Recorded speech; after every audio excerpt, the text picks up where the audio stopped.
Hello friends, welcome again my channel. आज के इस वीडियो में हम हिंदी साहित्य के काव्य का इतिहास स्टार्ट कर रहे हैं। इससे पहले गद्य का इतिहास हमने करीबन 6 या 7 टॉप वीडियोस में पूरा कवर कर लिया है, उससे आप चैनल पर जाके देख सकते हैं।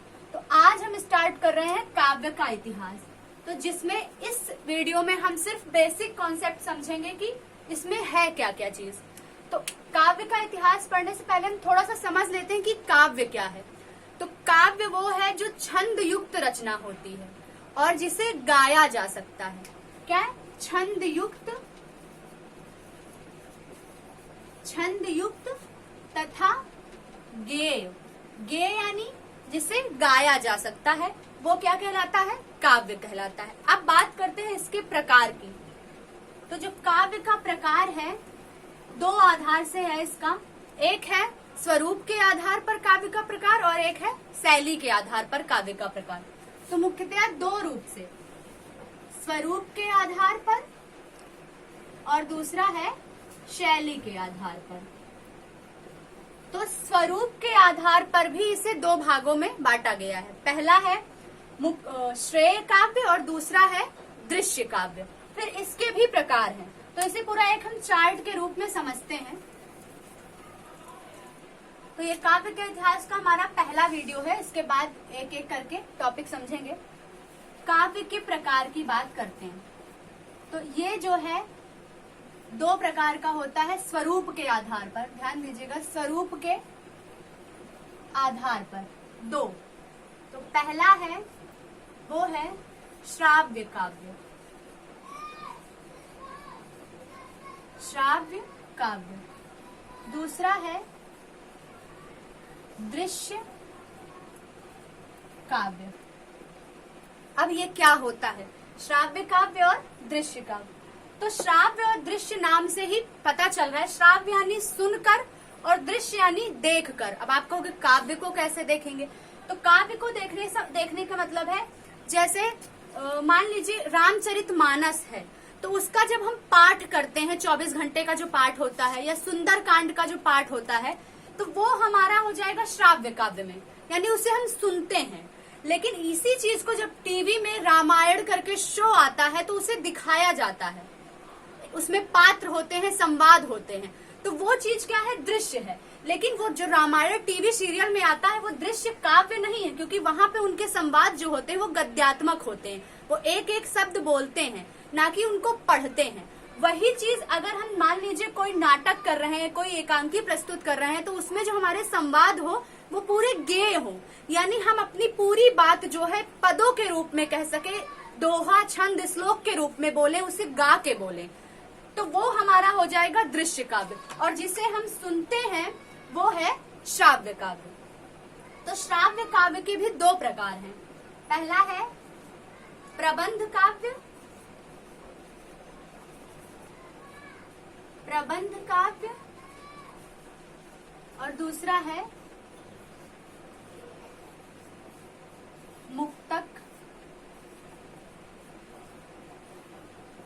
काव्य।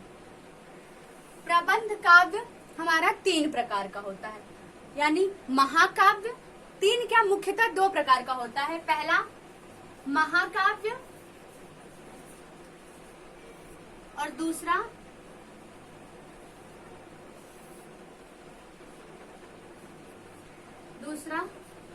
खंड काव्य।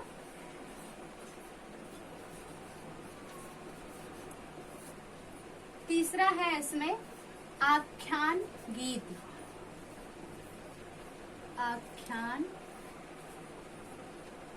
आख्यानक गीत।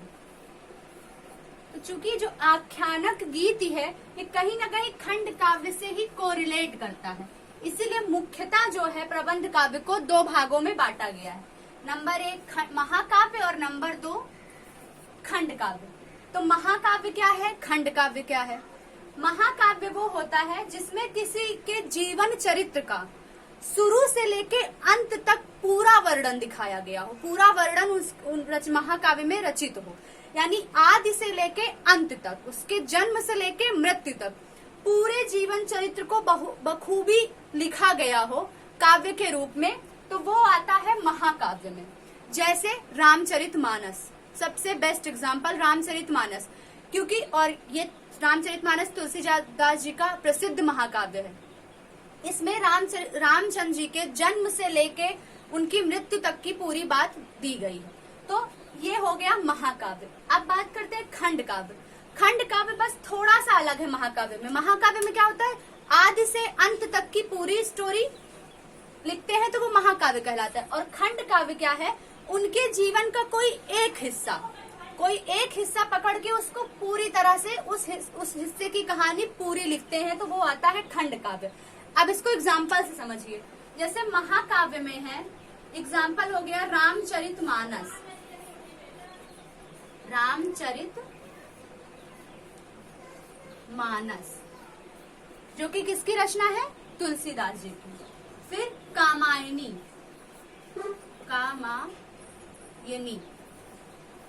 जयशंकर प्रसाद जी का प्रसिद्ध महाकाव्य।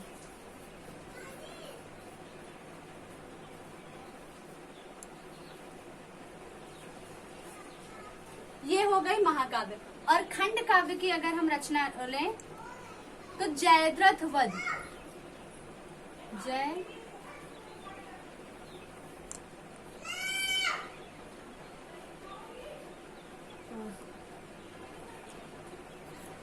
पंचवटी,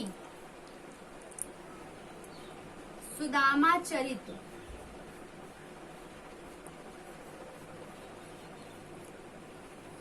ये है खंड काव्य में। सॉरी, जयद्रथ वध जो है नहीं आएगा इसमें।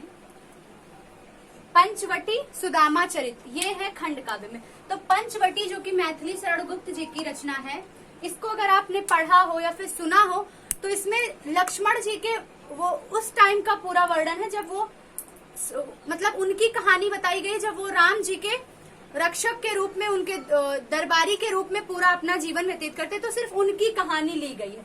लेकिन रामचरितमानस में पूरा वर्णन है, सभी भाइयों का वर्णन है, राम जी के साथ साथ पूरा हर चीज का वर्णन है। और इसी से उठा के समझिए, सिर्फ लक्ष्मण जी के जीवन चरित्र को थोड़ा सा इसमें दिखाया गया है, तो वो पंचवटी में आ जाएगा। यानी कोई पूरे जीवन चरित्र का कोई एक हिस्सा जो लिखा जाता है वो खंड काव्य में आएगा। और महाकाव्य यानी आदि से अंत तक, जन्म से मृत्यु तक की पूरी स्टोरी वो महाकाव्य में आती है। अब आख्यान गीति के भी कुछ उदाहरण हैं, इनको मैं इधर साइड में लिख दे रही हूँ।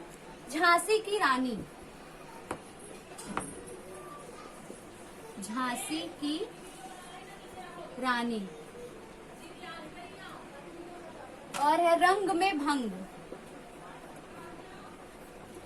रंग में भंग। तो ये हो गया प्रबंध काव्य का प्रकार, यानी महाकाव्य, खंड काव्य, आख्यान गीति।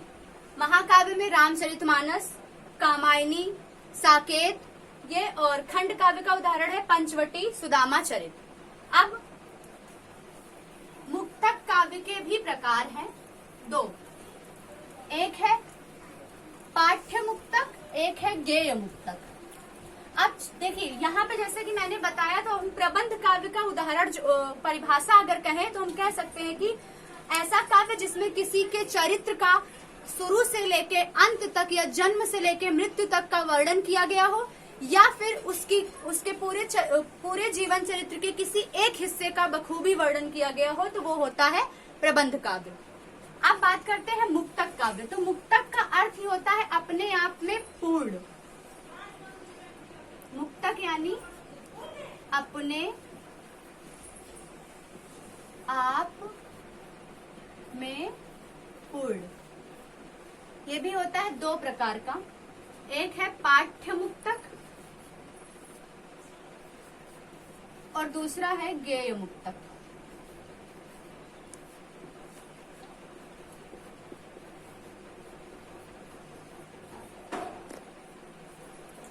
रीतिकाल की अधिकतर रचनाएं जो है मुक्तक काव्य में पाई जाती हैं। पाठ्य मुक्तक में आता है कबीर, रहीम, इन सबके दोहे जो है वो पाठ्य मुक्तक में आएंगे। और गेय मुक्तक का मतलब है आत्मा विभक्ति, यानी जो हम जो हमारे मन में भाव होते हैं उसको बस हम गाते रहते हैं, गा गा कर अपनी बात लोगों से कहते हैं, तो वो आ जाएगा गेय मुक्तक में। और पाठ्य मुक्तक में जिनको हम पढ़ते हैं, यानी कबीरदास जी के जो दोहे हैं, रहीमदास जी के जो दोहे हैं, ये सब आ जाएगा पाठ्य मुक्तक में। कबीर रहीम के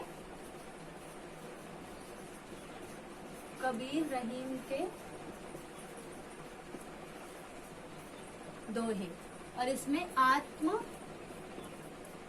अभिव्यक्ति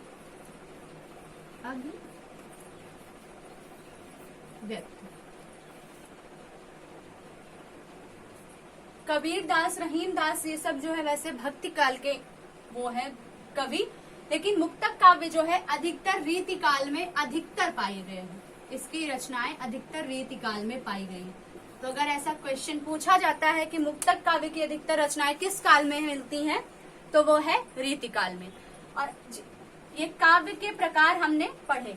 सबसे पहले काव्य दो आधार पर है, काव्य का प्रकार स्वरूप और शैली के आधार पर। स्वरूप के आधार पर काव्य दो प्रकार का है, श्राव्य काव्य और दृश्य काव्य। श्राव्य काव्य भी दो प्रकार का है, प्रबंध काव्य, मुक्तक काव्य। प्रबंधकार भी दो प्रकार के हैं, महाकाव्य और खंड काव्य। फिर मुक्तक काव्य भी दो प्रकार के हैं, पाठ्य काव्य और पाठ्य मुक्तक और गेय मुक्तक। अब बात करते हैं काव्य के काल विभाजन की। और एक चीज महाकाव्य बताते समय मैं भूल गई ये बताना कि जो रामचरितमानस है, इससे 3 तरह के क्वेश्चन बनते हैं। रामचरितमानस, पहला तो ये विधा कौन सी है रामचरितमानस की, तो विधा हो गई रामचरितमानस। तो विधा सबको पता है कि महाकाव्य है, किसकी रचना है, गोस्वामी तुलसीदास जी की। लेकिन ये पूछा जाता है, कभी कभी पूछते हैं कि रामचरितमानस में भाषा कौन सी है, यानी रामचरितमानस की भाषा कौन सी है। तो इसकी जो भाषा है वो पूर्ण अवधी है। अवधी भाषा में तुलसीदास जी ने इसकी रचना की है, अवधी भाषा। और सबसे इम्पोर्टेंट क्वेश्चन जो फंसता है इसका, वो है इसका मूल स्रोत। मूल स्रोत, मूल यानी कि जड़ वैसे होता है। मूल स्रोत का मतलब ये लिया कहाँ से गया है, यहाँ पर कहने का मतलब है कहाँ से लिया गया है रामचरितमानस। तो रामचरितमानस में किसके बारे में कहा गया है, राम जी के बारे में, उनकी पूरी फैमिली के बारे में बताया गया है। तो ये रामायण से लिया गया है, जिसके रचनाकार कौन है, वाल्मीकि। तो इसका जो मूल स्रोत है, अगर पूछा जाता है क्वेश्चन कि मूल स्रोत क्या है, तो वो है रामायण।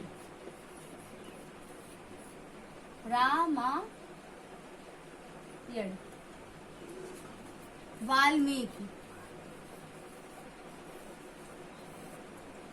इन्होंने इसको संस्कृत भाषा में लिखा है,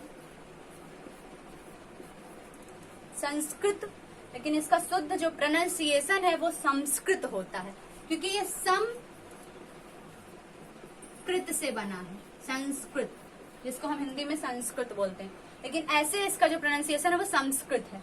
तो मूल स्रोत है इसकी रामचरितमानस की रामायण, और भाषा अवधी। ये दो चीज, ये दो क्वेश्चन आप याद रखिएगा।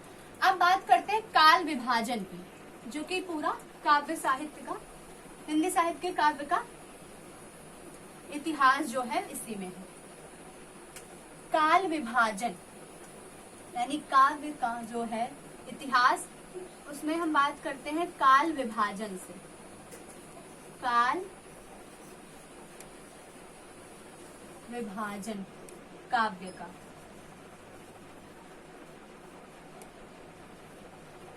तो ये है, वो है, पहला है आदिकाल। 4 भाग हैं। आदिकाल, छोटा छोटा लिखते हैं क्योंकि इसका भी चार्ट बनेगा। आदिकाल, दूसरा भक्तिकाल,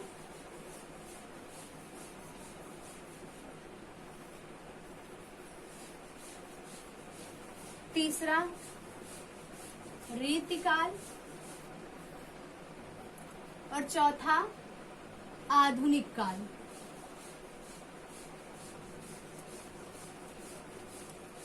आधुनिक काल, तो आधुनिक काल में जो है वही आएगा भारतेंदु युग, द्विवेदी युग, शुक्ल युग, शुक्लोत्तर युग, प्रयोगवाद, प्रगतिवाद, नई कविता, ये सब आता है आधुनिक काल में। इसीलिए मैंने पहले काव्य का इतिहास ना लेकर गद्य का इतिहास पहले कवर किया है, ताकि आधुनिक काल जो है पहले से कवर रहे। अब बात करते हैं इन तीनों की। तो जो बेसिक कॉन्सेप्ट है इन तीनों का वो इसमें हम समझ लेते हैं, फिर आगे जो है एक एक टॉपिक हम डिटेल में कवर करेंगे। तो जो आदिकाल है इसका नाम आदिकाल किसने दिया है, आदिकाल को आदिकाल किसने कहा है, ये क्वेश्चन पूछा जाता है एग्जाम्स में। तो आदिकाल को आदिकाल कहने वाले हैं डॉक्टर हजारी प्रसाद द्विवेदी। हजारी प्रसाद द्विवेदी। आदिकाल को कई विद्वानों ने अलग अलग नाम दिए हैं।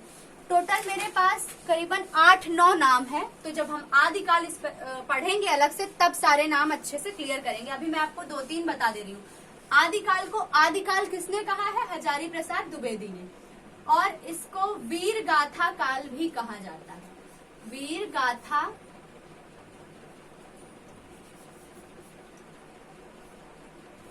गाथा काल। तो ये कहा है रामचंद्र शुक्ल ने, रामचंद्र शुक्ल ने। फिर है सिद्ध सामंत काल, सिद्ध सामंत काल। तो सिद्ध सामंत काल कहा है इसको आदिकाल को राहुल सांकृत्यायन ने, राहुल सांकृत्यायन। ध्यान दीजिए इनका नाम सांकृत्यायन है ना कि सांस्कृत्यायन। गलती कर देते हैं कुछ लोग, सांस्कृत्यायन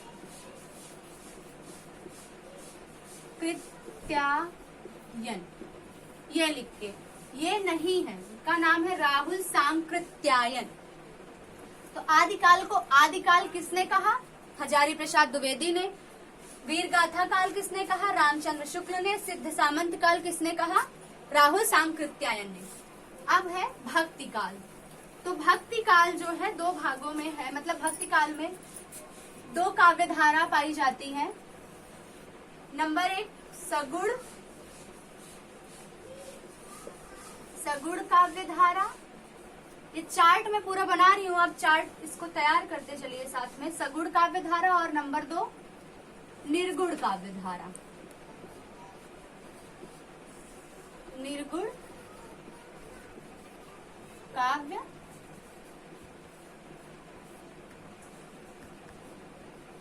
धारा।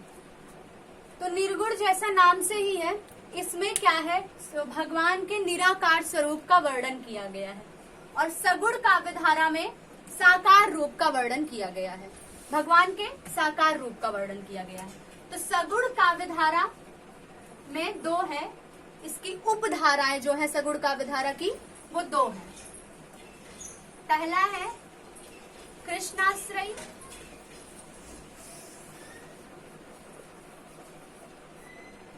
या फिर कृष्ण मार्गी कहते हैं, कृष्णाश्रयी या कृष्ण मार्गी। और दूसरा है राम आश्रयी या राम मार्गी, रामाश्रयी या फिर राम मार्गी काव्य धारा। सगुण यानी भगवान के साकार रूप का वर्णन और निर्गुण यानी निराकार रूप का वर्णन। तो निर्गुण काव्य धारा, इसकी भी 2 उपधाराएं हैं। पहला है इसमें ज्ञान मार्गी और दूसरा है प्रेम मार्गी।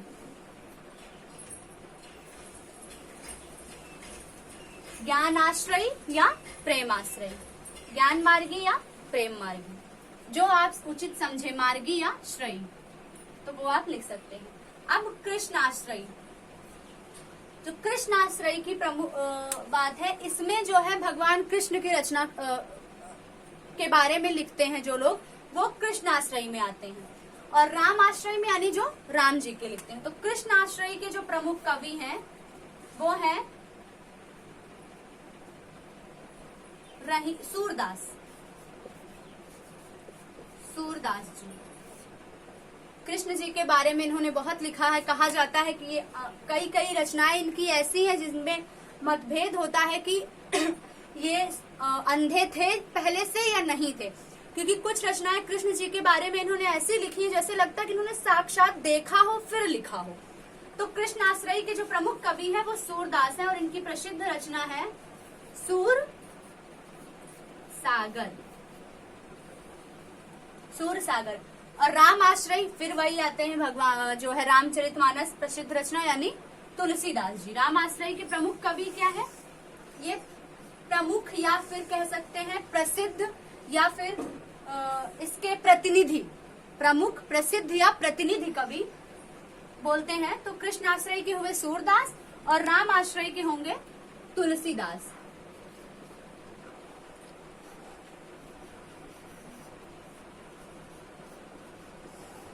तुलसीदास जिनकी रचना है रामचरित मानस। रामचरित मानस जो सगुण काव्य धारा है, इसकी शुरुआत सबसे पहले जो है रामानुजाचार्य जी ने की थी। फिर इसे आगे बढ़ाया इनके शिष्य रामानंद जी ने, फिर इसके आगे बढ़ाया उनके शिष्य तुलसीदास जी ने। अब ये हो गया सगुण काव्य धारा और ये उनकी उपधारा है, उसके प्रतिनिधि प्रसिद्ध कवि और उनकी प्रसिद्ध रचना। अब आते हैं निर्गुण काव्य धारा में। तो निर्गुण काव्य धारा ज्ञान मार्गी और प्रेम मार्गी या फिर ज्ञान आश्रय या प्रेम आश्रय। तो ज्ञान आश्रय के जो प्रसिद्ध या प्रतिनिधि कवि हैं वो है कबीरदास। कबीरदास और इनकी रचना है बीजक। और प्रेम मार्गी के प्रसिद्ध हैं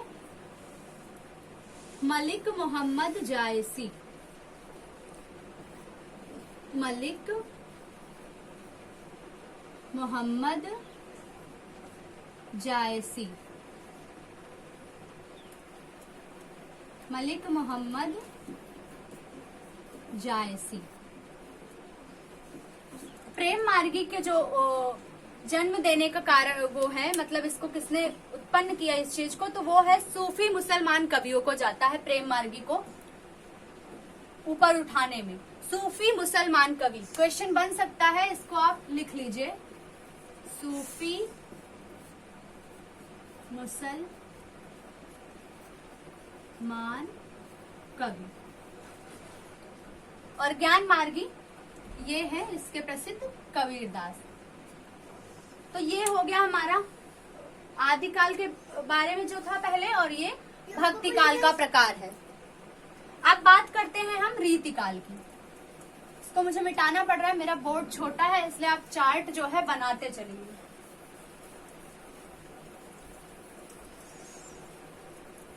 अब है रीतिकाल। तो रीतिकाल को 3 भागों में आचार्य रामचंद्र शुक्ल के अनुसार 3 भागों में बांटा गया है। पहला है रीतिबद्ध,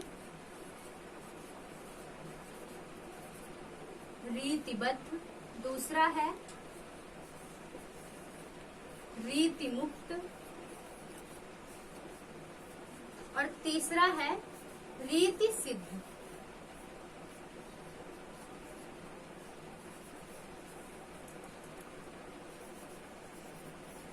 रीति सिद्ध। रीतिकाल के जो प्रतिनिधि कवि हैं या प्रसिद्ध कवि हैं वो मुख्यतः 2 हैं, बिहारी और घनानंद। अब बात करते हैं रीतिबद्ध, रीति सिद्ध, रीतिबद्ध, रीति मुक्त और रीति सिद्ध की। तो जो रीतिबद्ध के प्रसिद्ध कवि हैं वो हैं केशव, और रीति मुक्त के जो है वो है घनानंद। घनानंद। रीति सिद्ध के हैं बिहारी। बिहारी जो है रीति सिद्ध के प्रसिद्ध कवि या प्रतिनिधि कवि हैं। अब इसके बाद है आधुनिक काल। तो आधुनिक काल जो है वही 4 भागों में है। भारतेंदु युग, द्विवेदी, शुक्ल, शुक्लोत्तर। इसके बाद प्रगतिवाद, प्रयोगवाद, नई कविता, ये सब जो है हमारा आधुनिक काल में आता है, जो कि हमने पहले ही कवर कर लिया। ये था काल विभाजन, आदिकाल, भक्तिकाल, रीतिकाल, सबके बारे में हमने थोड़ी थोड़ी जानकारी यानी अपना बेसिक हमने क्लियर कर लिया है, क्योंकि जब हमारा बेस ही नहीं मजबूत है तो बड़ी सी बिल्डिंग लेके हमें कोई फायदा नहीं होने वाला है। तो इसमें हमने पूरा बेसिक कॉन्सेप्ट कवर कर लिया है। अब इसके बाद हम एक एक काल का अलग अलग वीडियो बनाएंगे, यानी आदिकाल का अलग, क्योंकि अभी हमने सिर्फ प्रसिद्ध कवि या प्रतिनिधि कवि बताए हैं। अभी इसमें और भी कवि हैं, जैसे कि रीतिबद्ध में और भी कवि है, रीति मुक्त में भी और कवियों के नाम है, उनकी रचनाएं हैं, सब इसकी विशेषता है, इसके और भी जो भी नाम है सबके बारे में, किसने कौन सा नाम दिया, प्रवृत्तियां, सब डिटेल में जो है एक एक टॉपिक में कवर करेंगे। तो आज के इस सेशन में हमने सिर्फ इसका बेसिक कॉन्सेप्ट कवर किया। तो अगर हेल्पफुल है तो प्लीज चैनल को सब्सक्राइब कीजिए, लाइक कीजिए और वीडियो को शेयर कीजिए, ताकि सबको मदद मिल सके। और पढ़ते रहिए, हंसते रहिए, मुस्कुराते रहिए।